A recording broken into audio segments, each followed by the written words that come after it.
I'm offering is the truth. Nothing more.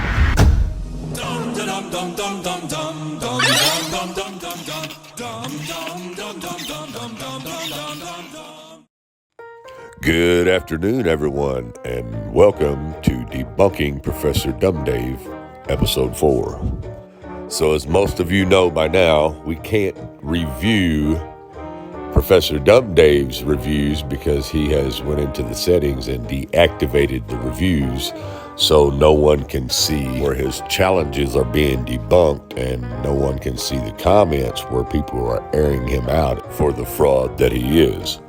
But we are able to go into the comments section of his videos and leave comments there. But if we go down and take a look at the comments in his videos, you'll see that he is going into those comments and deleting the comments out that he doesn't want his viewers and followers to see. For example, right here, Chad makes a comment 5 hours ago saying, "Why would you delete my comment asking why you won't debate Witsit Gets It on a fair, neutral platform? Are you that scared of him?" And then we go to the next video and we have Chuck saying, "More like talk fraud, Professor DUMBdave. Why did you block reviews rather than debunking flat out truth? Terry R. Eicher's answers and debunks to your dumb debunk challenge.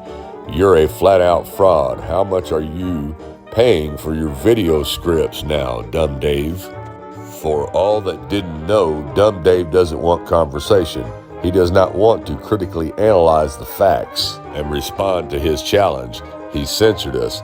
All he has are scripts and ad hominems. DUMBdave is a really dumb know-nothing, and he has admitted that. Check out this proof that DUMBdave is a shill and does not want the conversation. And then Chuck leaves a link to one of my videos debunking him. And right here we have Tony, who says he is a big child who got teased and bullied as he was a little slow in the head when he was in kindergarten. He is the same nowadays. He is annoying as your mother-in-law you love to hate. Okay, that's pretty much all we have on that because, of course, like everyone is saying, Professor DUMBdave is deleting the comments out. He apparently just hasn't got to these three that I just read to you yet. But I'm sure he will as soon as he sees them. Come on now, DUMBdave. Don't delete the comments. You're taking away our entertainment for the day. Oh, well, it was fun while it lasted. Anyways, let's move on to Debunking Professor DUMBdave, Episode 4, Challenge number 4. This time I'd like to offer some challenges to you remaining few that are desperately clinging to this dying fad to derive some semblance of self-worth. Let's call them 10 Challenges for Flat Earthers. Number 4. After I demolished essentially all of your favorite talking points in my previous videos, you all now cling primarily to the classic "I shouldn't see this thing" argument.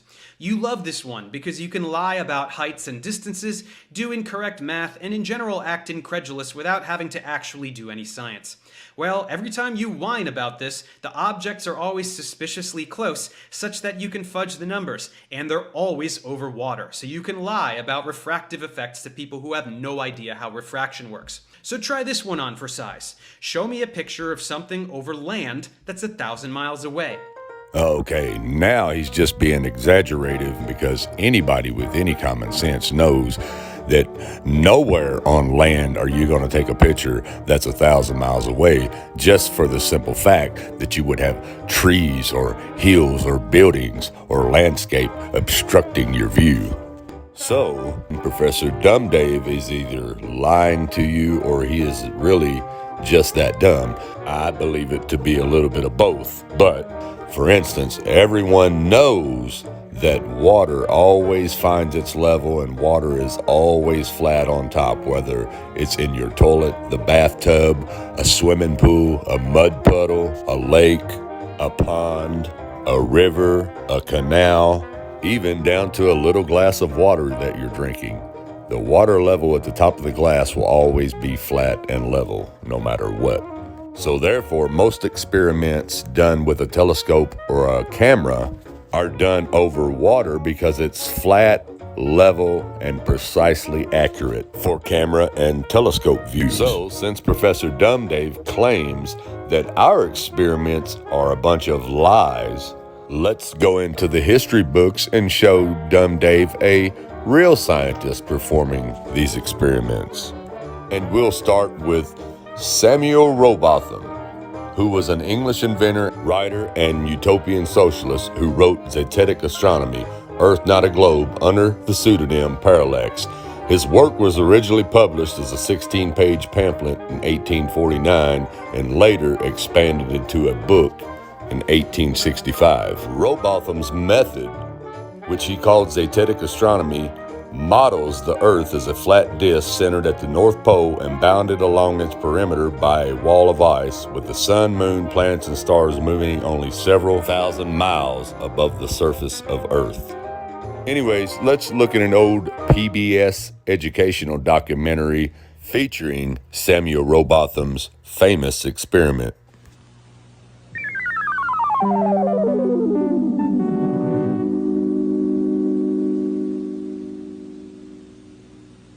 It's a commonly held misconception that the Earth is a spherical object that revolves around the Sun.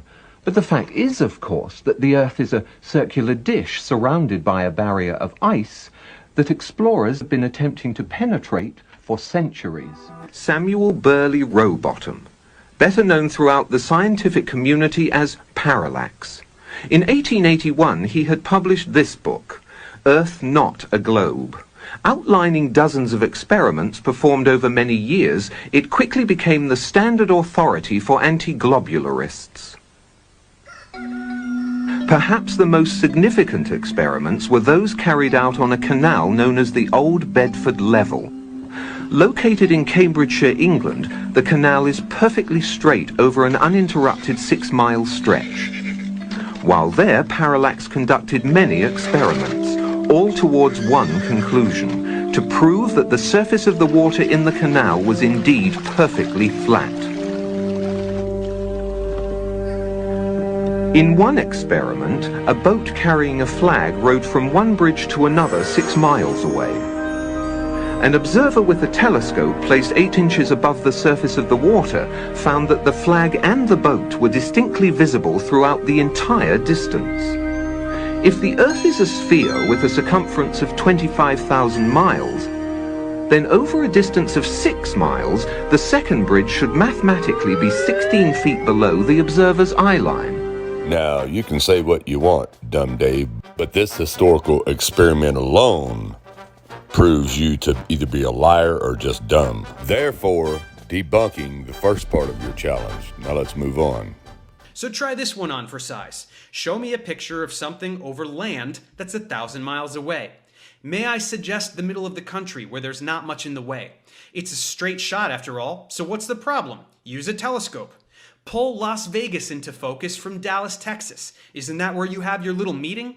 Maybe you should try doing something productive rather than blindly perpetuating the dumbest hoax on the internet. Okay, like I stated earlier, he's just being exaggerative and dumb right here, because anybody with a little bit of common sense knows that you're not going to be able to take a picture on land of something 1,000 miles away due to the fact of trees or mountains or hills or landscapes obstructing your view. But, however, you can take a picture of something 1,000 miles away if you're elevated high enough to look over the trees and hills and landscape. So, Professor DUMBdave suggested that we show him a picture of something 1,000 miles away over land. Okay, here's an infrared picture taken by J. Tolan Media One. And what they do is they specialize in filming and taking pictures with infrared cameras, because the infrared takes out all the haze in the atmosphere, which distorts your view. Anyways, this picture was taken from a plane that was just taking off over Lake Michigan at 1,800 feet in altitude. And 1,000 miles out over the horizon, you can see the Rocky Mountains. Now, just in case Professor DUMBdave says that's not 1,000 miles away, let's take a look here on Google Maps. So let me zoom this in so everyone can see this.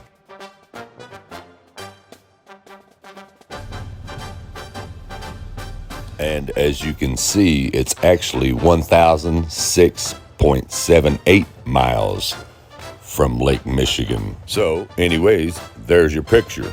And just in case you think that's impossible, I'll let J. Tolan Media One show you how it's done.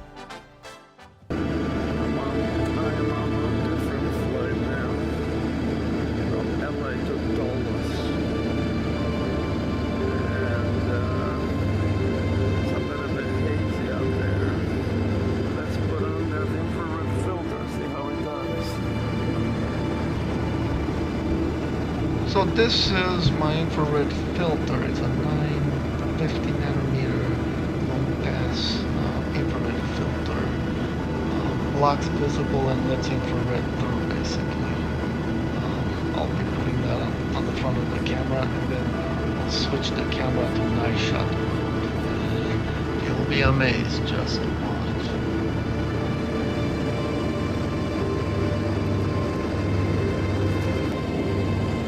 Wow, look at that. Isn't that incredible? This green tint is default and I cannot change it in Photoshop or Adobe Premiere. I'll be changing it. So this looks much better. Desaturated the clip and adjusting contrast. And you'll see me adjusting contrast throughout the clips. It's like, wow. Just blew away through all that haze. That's just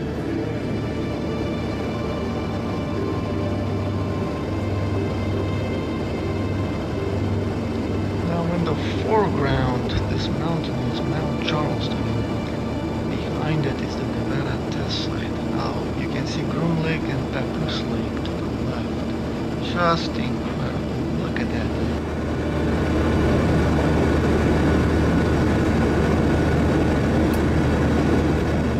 Look at that. Just take it all in. This is incredible. Just incredible. That banding of the atmosphere. Something else, isn't it? Now, these guys film throughout the whole flight, so I'm going to time-lapse it just so we can move on. And if you guys want to watch the full video, I'll leave the link to their website in the description.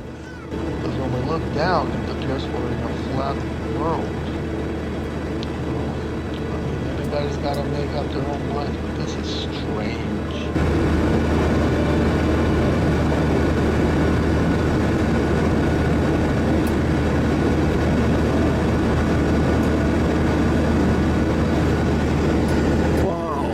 just incredible footage, man. Let me take the filter off to see how much haze there is out there. This is just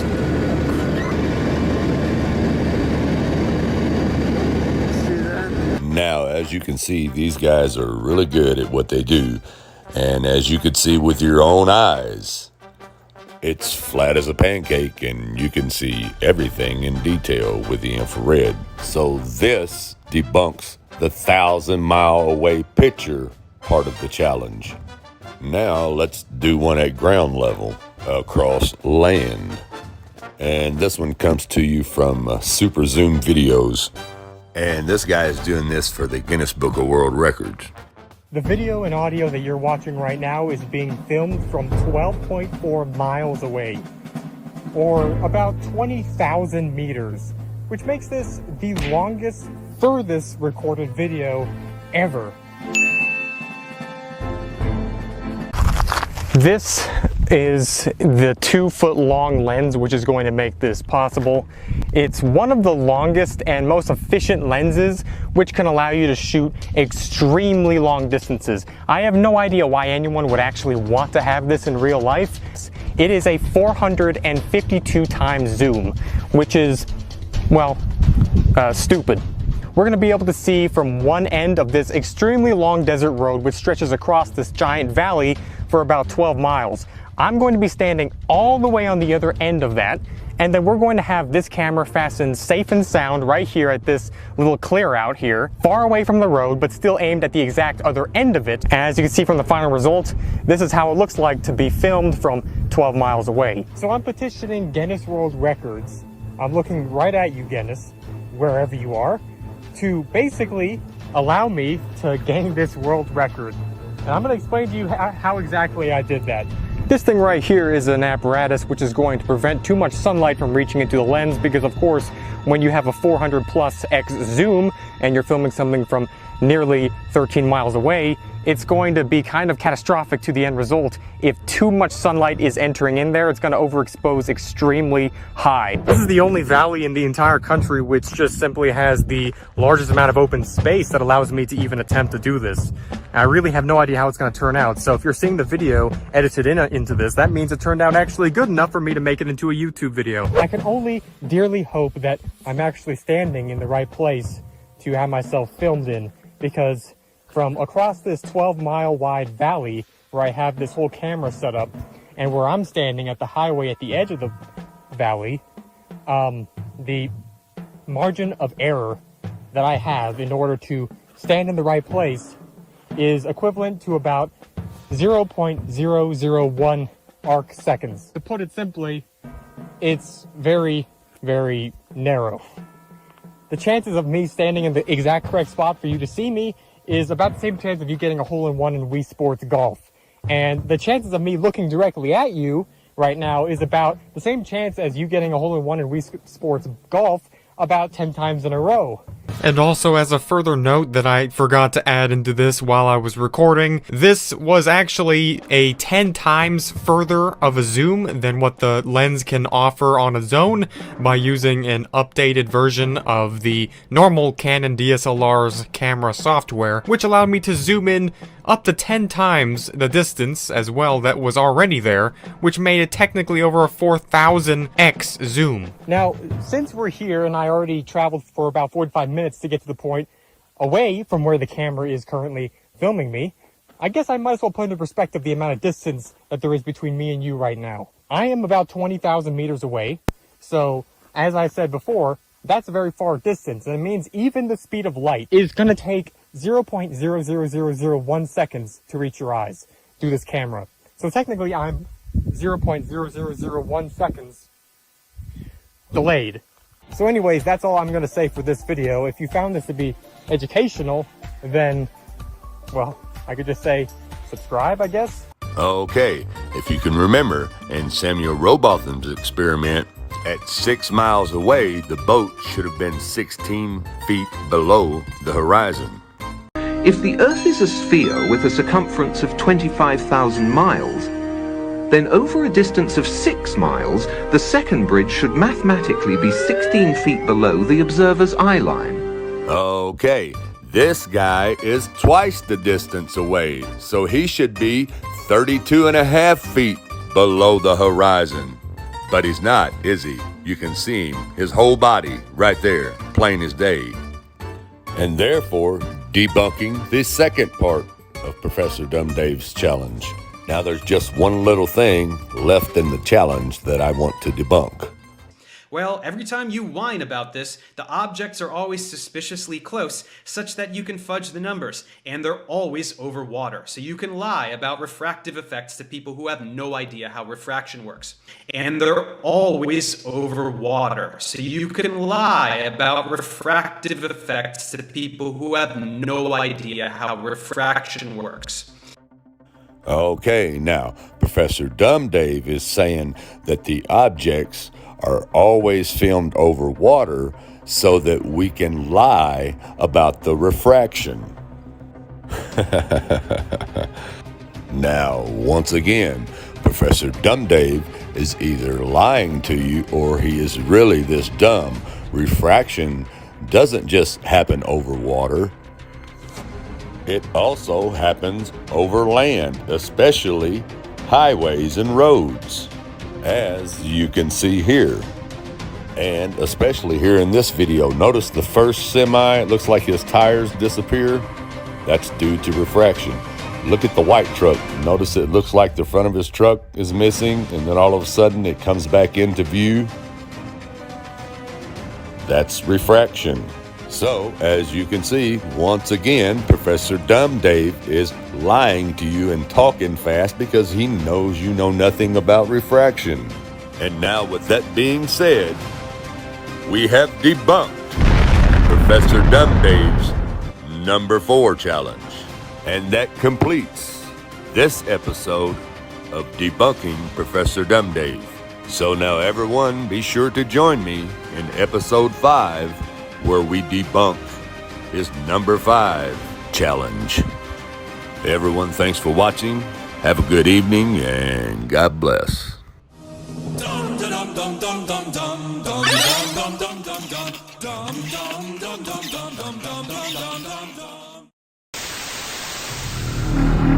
All I'm offering is the truth.